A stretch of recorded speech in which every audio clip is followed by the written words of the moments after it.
जी, hello दोस्तों, मैं हूँ कमर चीमा, उम्मीद है आप लोग ठीक होंगे।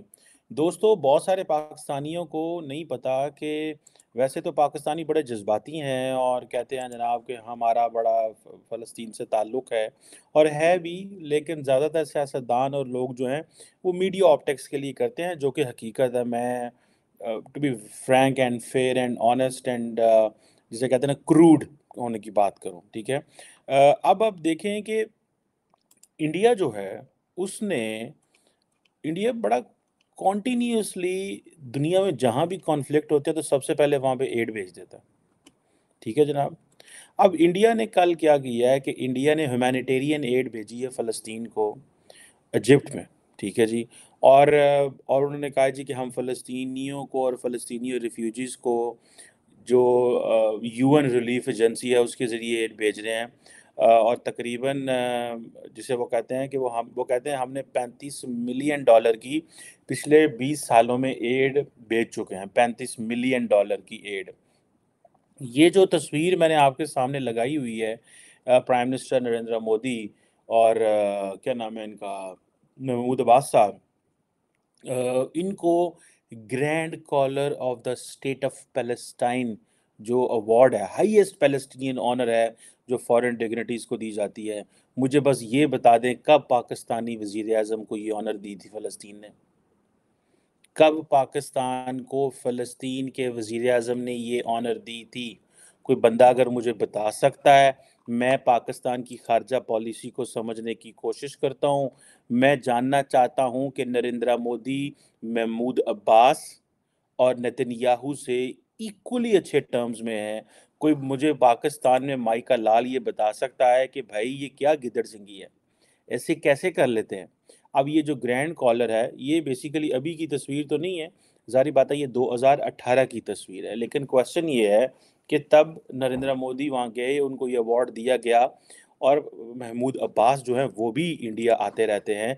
ये नहीं है कि वो जिसे कहते हैं ना नहीं आए, उनको भी वो बड़ा कुछ अवार्ड वगैरह देते रहते हैं। बट द क्वेश्चन रिमेन्स कि एक तरफ तो इंडिया ने गज़ा में सपोर्ट भेज दी, पाकिस्तान ने भी फ़लस्तीन को सपोर्ट भेज दी। हमने अच्छा आप देखिए इंडियन मीडिया जिस तरह कवरेज कर रहा है इस कॉन्फ्लिक्ट की, वो कर बेसिकली इज़राइल के पर्सपेक्टिव से रहे हैं। इज़राइल को सपोर्ट कर रहे हैं, बट आप इमेजिन करें दैट इंडियन मीडिया के आप गट्स चेक करें, इंग्लिश मीडिया है, वो वहाँ पे जाके फ्रांस 24, सीएनएन, सीएनबीसी, एबीसी दुनिया के जो स्काई न्यूज़ उन कैमराज़ माइक्स के साथ जाके माइक तो लगाते हैं। मैं देख रहा था इंडिया टुडे हो, व्योन हो और भी आई थिंक चैनल है बल्कि वो फर्स्ट पोस्ट वाली है जो पता नहीं इनका नाम मुझे भूल गया एंकर का वो बड़ा अच्छा करती हैं। तो ये सारे के सारे लोग जो हैं ये मतलब वहाँ पहुँचे हुए हैं। पाकिस्तानी मीडिया तो कहीं नहीं है। मुझे अगले दिन मैंने कल देखा पाकिस्तानी मीडिया जी वो लेबनान के बॉर्डर के ऊपर खड़ा हुआ है। अच्छा, अब ज़ाहिर बात है इज़राइल जा नहीं सकते, लेकिन आज हमारा जो क्वेश्चन है वो ये है कि इंडिया ने वो जो बागची साहब हैं उन्होंने कहा है जी कि एक इंडियन एयर फ़ोर्स का C-17 फ्लाइट जो है, वो 6.5 ton medical aid and 32 ton disaster relief लेके चला गया। पाकिस्तान ने भी कोई 81 टन का मटीरियल जो है वो भेजा है। लेकिन आप इमेजिन कर लें कि पाकिस्तान का जो मटीरियल है ह्यूमैनिटेरियन असिस्टेंस है ये हमने बहुत बाद में सोची है। ज़ाहिर बात है इनिशियली थोड़ा मुश्किल भी होता है, कहाँ एड भेजनी है, किसको भेजनी है, यूएन की एजेंसीज़ हैंडल करेंगी, इजिप्शियंस देंगे, कौन देगा? क्योंकि ज़ाहिर बात है यूएन के लोगों के ज़रिए ही भेजी जा सकती है। अब देखें वो जहाँ पे उन्होंने भेजी है अच्छा मज़े की बात ये है कि इंडिया के इजिप्ट से भी बहुत अच्छे ताल्लुकात हैं। पाकिस्तान से ज़्यादा अच्छे ताल्लुकात हैं। मैं पाकिस्तान के जादूगरों से पूछना चाहता हूँ कि भई ऐसा क्या है? मैं शुरू से एक चीज़ कह रहा हूँ, नरेंद्र मोदी मुस्लिम वर्ल्ड के बहुत करीब जा चुका है, आपकी सोच है। और वो ऑन पर्पज़ हैं, उनको पता है कि जब आप मुस्लिम वर्ल्ड के करीब जाते हैं, तो आप 2 तरीके से जाते हैं। एक तो आप ये जाते हैं कहते हुए कि पाएँ असी वड्डी इकॉनमी है। सेकंड हम आपके लिए बहुत कुछ कर सकते हैं, आप हमारे लिए बहुत कुछ कर सकते हैं। थर्ड वो कह रहे हैं अच्छा आप प्राइम मिनिस्टर मोदी की पॉलिटिक्स को देखें, इंटरनेशनली वो कह रहे हैं मज़हब को ना देखें और एट होम वो कह रहा है मज़हब ही मज़हब। ठीक है जी। जब इंटरनेशनली वो जाते हैं कहीं पे तो वो बगैर मज़हबी पॉलिटिक्स की बात नहीं करेंगे। ह्यूमैनिटी, इंटरनेशनल जिसे वो कहते हैं ना, वो बातें करेंगे जिससे आप परेशान हो जाएँगे। लेकिन जब अब वो घर वापस आते हैं, तो घर वापस आके वो अपनी दोबारा वही पॉलिटिक्स, वही स्टाइल शुरू कर देते हैं। सो ये एट टाइम्स कभी-कभी मुस्लिम वर्ल्ड में इस हवाले से बात होती है। लेकिन क्या फ़लस्तीन के सदर जो हैं वो पाकिस्तान कब आए थे लास्ट टाइम? किसी को कोई पता नहीं है। ठीक है जनाब। और क्या नाम है उसका जो पाकिस्तानी कब गए थे वहाँ पे?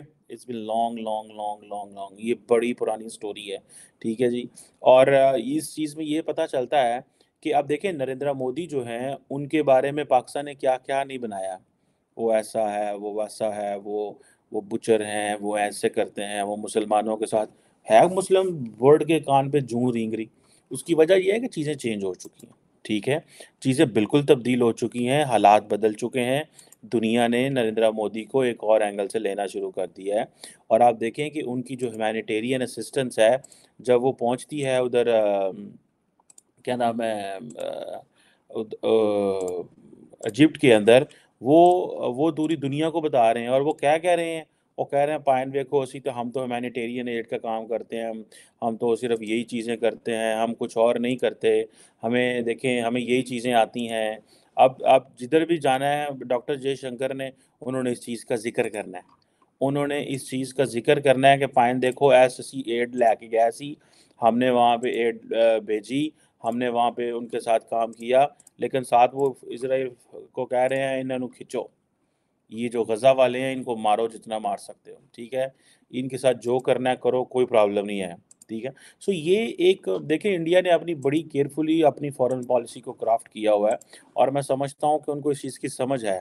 आप एक तो इधर आप इंडिया जाएँ, आपको हर रोज़ ही वो किसी न किसी ग्लोबल डिग्निटीज़ आ रहा होता है या वो कहीं एंगेज होते हैं, ठीक है जनाब?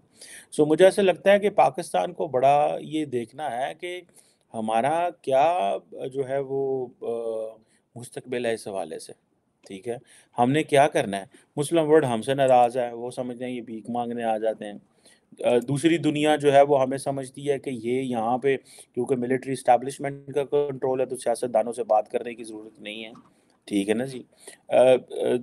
एट होम हमारी अवाम जो है वो समझती है कि नहीं इलेक्शंस में और ये करने की ज़रूरत ही कोई नहीं है क्योंकि हमें पता है किसने पावर में आना है। सो हमारा बेसिक जो है वो क्रेडिबिलिटी का इश्यू है। बहुत सारे जो स्टेक होल्डर्स हैं वो समझते हैं कि भाई हमारी क्रेडिबिलिटी बिल्कुल ख़त्म हो चुकी हुई है। सो पाकिस्तान से पहले उन्होंने एड भेज दी है, ठीक है? और वो टका के इज़राइल की सपोर्ट कर रहे हैं। लेकिन महमूद अब्बास क्या कहेगा मैंने एड नहीं लेनी। महमूद अब्बास को वो एड भेज ही नहीं रहे, वो ज़ाहिर बात है यूएन को एड भेजेंगे। इंडिया के अंदर जो है बड़े पैमाने के ऊपर एक एक बड़ा ऑफ़ेंसिव लॉन्च किया गया है अगेंस्ट हमास। और आपको पता है ना वो इसलिए लॉन्च किया गया है because Indian authorities and India कहता है जी कि हम तो जी दहशतगर्दों के खिलाफ हैं जी, हम तो ये समझते हैं। But at home they believe that the more they go against Hamas, the more they support Israel, the more they go against Pakistan, the more they go against the Kashmiri जो हैं उनके खिलाफ कश्मीरियों के खिलाफ जाएँगे।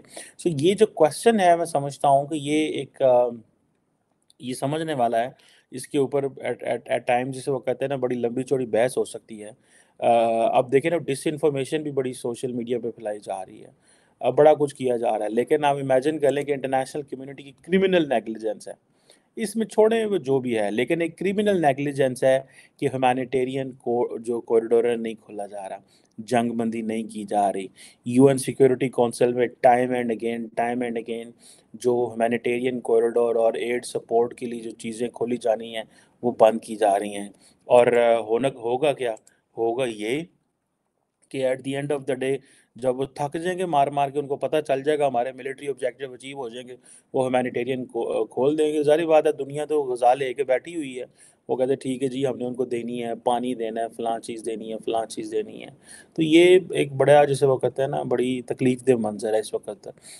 पाकिस्तान को अपनी फ़ॉरेन पॉलिसी को रिविज़िट करना है।